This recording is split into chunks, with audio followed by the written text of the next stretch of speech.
Las autoridades mexicanas detuvieron a Jorge Armando N. Gómez Sánchez, hoy se sabe, alias el licenciado, señalado como autor intelectual del asesinato del alcalde de Uruapan, Michoacán, Carlos Manso. Uno de los autores intelectuales, dijeron las autoridades, es identificado como el principal operador de la célula delictiva encargada del ataque. En sus primeras declaraciones dijo que su jefe es Ramón Ángel Álvarez Ayala, alias el R1, capo del cártel Jalisco Nueva Generación.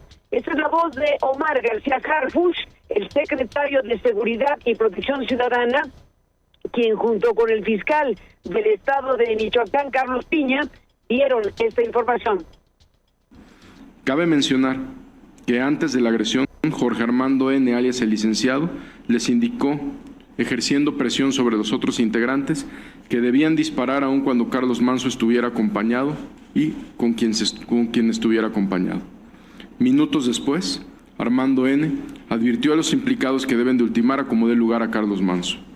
Posteriormente, en el grupo, les pidieron a todos ocultarse para evitar ser detenidos. Asimismo, en diferentes videos, los integrantes identificaron las rutas de escape. También se informó que Ramiro N. fungía como instructor de algunos integrantes a quien enseñaba el uso de armas de fuego y sometía a castigos físicos cuando no cumplían las instrucciones. Le tendremos los detalles de este informe que se dio a conocer el día de ayer con esta detención de a este personaje al que llaman el licenciado. La Fiscalía de la Ciudad de México informó que tras la marcha convocada por la Generación Z el 15 de noviembre,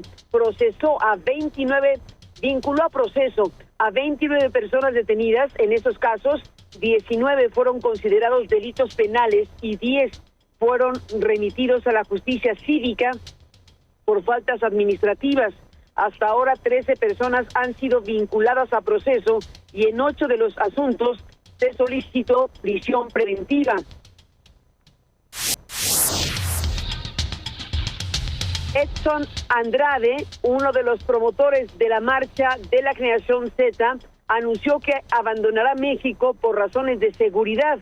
Andrade dijo sentirse amenazado y señaló a la presidenta Claudia Sheinbaum de perseguirlo, además de criticar la exposición pública de sus datos personales. La persecución de la presidenta Claudia Sheinbaum en mi contra ha llegado tan lejos que para cuidar mi seguridad hoy tengo que abandonar mi hogar y mi país. Ahora también expusieron mi dirección, todos mis datos personales, y crearon la falsa narrativa de que tengo millones en mi cuenta. Ya no solo soy blanco del gobierno, también del crimen. Buscan criminalizarme por trabajar, exponiendo un contrato que nada tiene que ver con mis opiniones políticas personales, sino con la producción de contenidos institucionales en los que claramente no salgo yo y tampoco realizo solo. Me acompaña un equipo de jóvenes que, como yo, prestan sus servicios profesionales y reciben un pago de ese contrato a mi nombre. La Fiscalía de Estados Unidos vinculó al exatleta olímpico canadiense Ryan Wedding, de 43 años, con el cártel de Sinaloa, acusándolo de lavado de dinero, narcotráfico, intimidación de testigos y asesinato. Las autoridades de Estados Unidos ofrecieron una recompensa de $15 millones por su captura, ya que se presume que podría estar refugiado en México bajo la protección del cártel de Sinaloa. El FBI lo llegó a equiparar con figuras como Joaquín El Chapo Guzmán y Pablo Escobar Gaviria, señalándolo como uno de los narcotraficantes más peligrosos en la actualidad. El Departamento de Estado ha elevado la recompensa por Ryan Wedding de $10 millones a $15 millones. Estamos ofreciendo recompensas de $2 millones por información que lleve al arresto de los involucrados en el asesinato del testigo. La Oficina de Control de Activos Extranjeros del Departamento del Tesoro está incautando activos pertenecientes a aproximadamente 19 objetivos asociados con la empresa criminal de Wedding con un valor de cientos de millones de dólares. Esto fue parte de lo que dijo Pam Bondi, la fiscal general de los Estados Unidos. El señor Shi Dong-chang, conocido como Brother Wang, fue señalado por la justicia de Estados Unidos como líder de una red global de narcotráfico y lavado de dinero. se le acusa de importar cocaína, metanfetamina y fentanilo desde México hacia Estados Unidos y de lavar decenas de millones de dólares a través de empresas fantasma. La presidenta Claudia Sheinbaum informó que el robo de combustible y la importación ilegal de gasolina han disminuido, dice Sheinbaum, lo que se refleja en mayores ventas legales de Pemex y de privados, aunque señaló que aunque el huachicol aún ocurre, su incidencia, dice Sheinbaum, es menor y las operaciones de la petrolera no están en riesgo. Todavía ocurre, sí, todavía en una proporción bastante menor, y tenemos que combatirlo hasta que no haya absolutamente nada.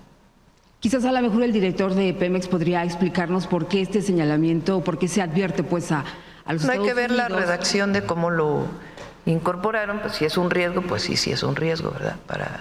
Para las ventas de Pemex, pero lo cierto es, yo me reúno todas las semanas con energía, también con economía, con Hacienda.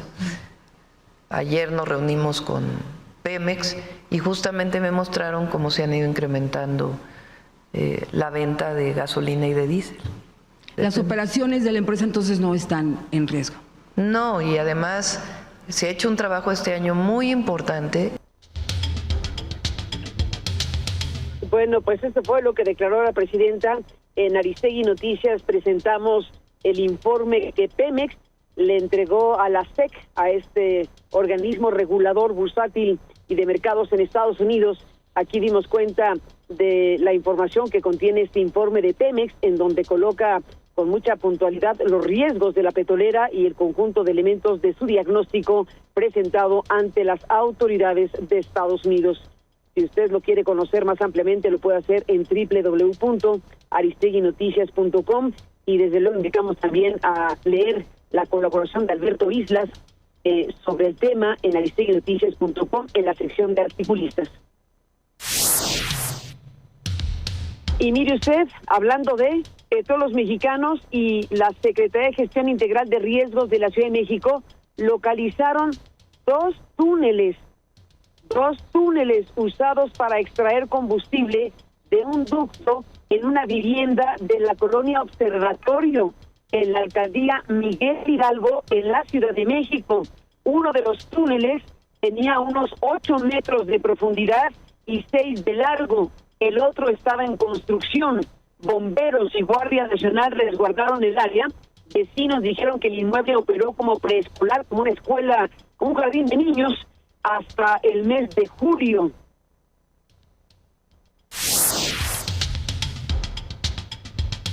La Suprema Corte de Justicia de la Nación resolvió que la empresa Nueva Electra del Milenio, propiedad de Ricardo Salinas Pliego, debe pagar más de 67 mil millones de pesos por adeudos fiscales. Este nuevo revés se suma a la reciente desestimación de 7 amparos interpuestos por Electra y TV Azteca, que buscaban evitar el pago de más de 50 mil millones de pesos. El Senado de la República aprobó con cambios la Ley General contra la Extorsión y reformas a 5 leyes más que ahora regresan a la Cámara de Diputados. La norma unifica definiciones, sanciones y protocolos, eleva penas hasta 25 años, incluye perspectiva de género, endurece sanciones por extorsión vía dispositivos electrónicos y obliga a fiscalías especializadas, además de garantizar protección a víctimas y testigos. Estas son las voces del senador morenista Javier Corral Jurado, presidente de la Comisión de Justicia, y el senador panista Marco Cortés. De ese proceso resultaron alrededor de 20 cambios a 15 artículos y la adición de un nuevo artículo transitorio. No hay duda de que hoy el proceso legislativo consolida un mejor instrumento al servicio del pueblo de México para cerrarle todas las rendijas a los extorsionadores y acotar la impunidad de este lacerante delito, el tercero de mayor incidencia en el país, que además de afectaciones al patrimonio de las personas, causa también daños de carácter moral, físico o psicológico. Festejo la intención, pero no puedo festejar y no puedo estar de acuerdo que no venga acompañada de los recursos necesarios para poderlo implementar. Amigas y amigos, en los diferentes foros internacionales, yo he escuchado que legisladores del gobierno han dicho que ya se está atendiendo el tema de la extorsión con legislación. Y eso me hace pensar que lo único que están buscando es aparentar que se está haciendo algo.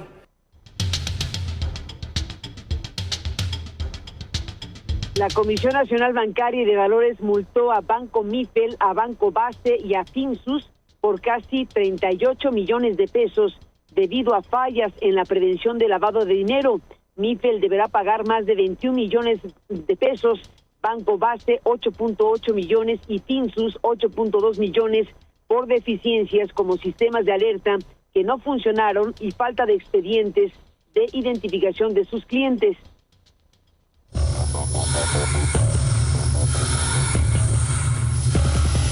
El mundo. Pues el mundo está viendo cómo Donald Trump firmó ayer en la noche la ley que obliga al Departamento de Estado a publicar todos los archivos del caso del pederasta Jeffrey Epstein.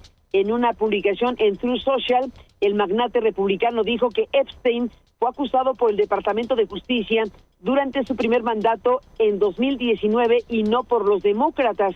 Señaló que Epstein fue demócrata toda su vida, donó miles de dólares a políticos demócratas y estaba profundamente vinculado a muchas figuras demócratas conocidas como Bill Clinton, quien viajó en su avión 26 veces, dice Trump, al lugar donde estaba Epstein y su entorno. Larry Summers, quien acaba de renunciar de muchos consejos de administración, incluido el de Harvard y el de OpenAI, pues está siendo motivo de atención pública porque queda atrapado en esta circunstancia a través y a raíz de lo que ya se conoce de los correos electrónicos que ya se han dado a conocer. Vamos a ver qué pasa ahora que se abran, en el momento que se abran los archivos de Epstein con más información.